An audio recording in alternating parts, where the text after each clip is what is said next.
الله ينادي كل خلقه.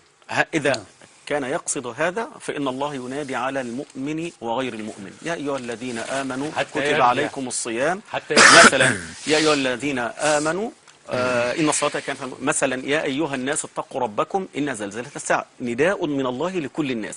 يا أيها الذين آمنوا اتقوا الله وقولوا قولا سديدا يخص المؤمنين بهذا النداء.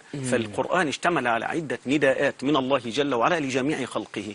فمنهم من ناداه للاتباع الهداية، ومنهم من ناداهم ليحذروا ويحذرهم من بطشه وعقابه ومن زلزلة يوم القيامة. فمنهم من يستجيب ومنهم من يرفض. بعد إذنك. نعم. لا بارك الله فيك. لا بص ما تعملش ببساطه.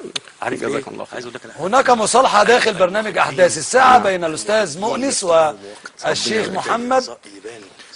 إن شاء الله. فنحن مشكلتنا في ديننا ربنا يعني احنا بنقول لأعزائي المشاهدين أن برنامج أحداث الساعة يعني هناك تراجع تم من الأستاذ مؤنس عن أفكاره وادعائه أنه النادي المنتصر داخل برنامج أحداث الساعة، وإحنا سعداء في الشهر الكريم لهذا التراجع الذي تم من الأستاذ مؤنس. أستاذ مصطفى، لا انا لسه مش هتراجع دلوقتي. زعمت انك ستهدم الكعبة. إن شاء الله.